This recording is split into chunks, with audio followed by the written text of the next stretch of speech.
71-এর 16 December যে বিজয়টি হয়েছিল, যে বিজয় উল্লাস তখন হয়তো আমি বা আমার প্রজন্ম কেউ দেখেনি, কিন্তু এখানে শাহবাগে না হলে হয়তো বা কেউ বুঝতে পারবে না সেই বিজয়ের আনন্দটা কি। সেই বিজয়ের আনন্দটা আপনার হয়তো বা আমার মাধ্যমে, আমাদের চ্যানেলের দর্শকরা, আমি আপনাদের মাধ্যমে দেখাতে পারছি। আর আমার পাশে আছেন গণজাগরণ মঞ্চের মুখপাত্র, যার কারণে আমরা এই স্বাধীনতার পূর্ণতাকে দিতে পেরেছি 2013 সালের 12 ডিসেম্বর। আমরা তার কাছে জানতে চাবো তার এখনকার অনুভূতি। হ্যাঁ, মূলত দায় শোধের যে দায়িত্ব নিয়ে এই নতুন প্রজন্ম 2013 সালের ফেব্রুয়ারি মাসে রাজপথে এসেছিল, আমরা মনে করি যে এই রায় কার্যকর হবার মাধ্যমে আজকে বাংলাদেশ নতুনভাবে যাত্রা শুরু করেছে। আমরা নতুন পরিচয় পেয়েছি, আত্মপরিচয় পেয়েছি। আমাদের গর্ব করবার মতো যে কয়টি জিনিস রয়েছে তার মধ্যে অন্যতম যে জিনিসগুলো, একটি মহান মুক্তিযুদ্ধ, এবং আরেকটি গর্ব করবার মতো জিনিস আজকে থেকে আমাদের যুক্ত হলো, সেটি হচ্ছে আমরা সেই জাতি যারা যুদ্ধাপরাধীদের বিচার করেছি, যারা আমাদের স্বজনদের হত্যাকারীদের বিচার করতে পেরেছি।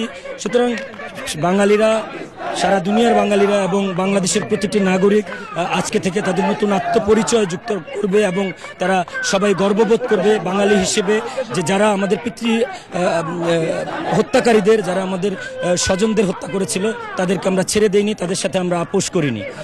আমরা মনে করি যে এই বিজয় জনগণের বিজয়, যেহেতু জনগণ পুরো 42 বছর ধরে অপেক্ষা করেছে। আমরা আমাদের শহীদ বুদ্ধিজীবী, শহীদদের হত্যাকারী, শহীদদের স্বজনদের কাছে আমাদের মাথা নিচু করে কথা বলতে হতো, আমাদের মুক্তিযোদ্ধাদের কাছে, আমাদের বীরাঙ্গনাদের কাছে, যারা এদেশের জন্য আত্মত্যাগ করেছে।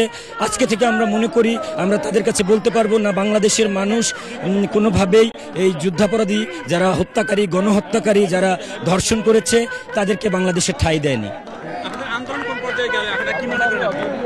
আজকে আমাদের নতুন যাত্রা শুরু হয়েছে, আন্দোলনের নতুন ডাইমেনশন শুরু হবে। কেননা যেহেতু রায় কার্যকর হলো, আমাদের প্রথম যে দাবিটি ছিল কাদের মোল্লার যে রায়ের প্রেক্ষিতে রাজপথে আসা, সুতরাং সেই প্রাথমিক অর্জনটি আমাদের সম্পন্ন হয়েছে। কিন্তু যেহেতু আমরা 6 দফা দাবি দিয়েছি, সেই 6 দফায় সকল যুদ্ধাপরাধীর সর্বোচ্চ শাস্তির কথা বলা হয়েছে। সেখানে জামায়াতে ইসলামী যে যুদ্ধাপরাধী সংগঠন, তার রাজনীতি নিষিদ্ধের কথা বলা হয়েছে। সুতরাং আমরা মনে করি আমাদের এই প্রাপ্তির মাধ্যমে আমরা নতুন করে আরো আমাদের শক্তি পাবো। এই শক্তি নিয়ে আমরা এই মৌলবাদীদের বিরুদ্ধে, এই দেশবিরোধীদের বিরুদ্ধে আরো বড়সড়, আরো জোরে সোরে আমরা রাজপথে আন্দোলন করব, যাতে আরো জোরালো আন্দোলন করব, যাতে এই যুদ্ধাপরাধীরা বাংলাদেশে আর কোনো নাশকতা না করতে পারে, বাংলাদেশের বিরুদ্ধে আর যেন কোনো চক্রান্ত করতে না পারে।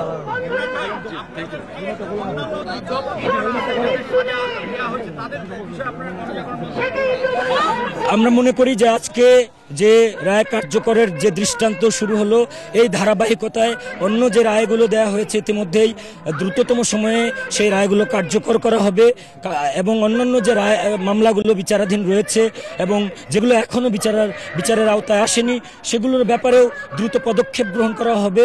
যেহেতু একটি মামলা আমরা সব শেষ করে কার্যকর করতে পারলাম, সুতরাং আমরা মনে করি আমাদের দুর্বলতাগুলোকে আমরা আরও চিহ্নিত করতে পারবো এবং সেগুলোকে কাটিয়ে আমরা আমাদের এই বিচারিক যে কার্যক্রম সেটিকে আরো গতিশীল করতে পারবো।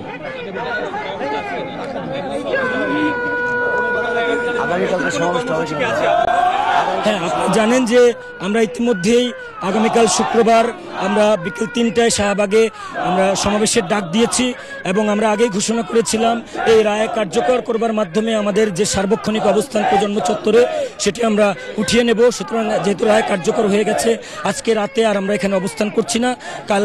আগামীকাল আমাদের সমাবেশ রয়েছে এবং আপনারা জানেন যে 16 ডিসেম্বরের আমরা বৃহৎ একটি কর্মসূচি নিয়েছি।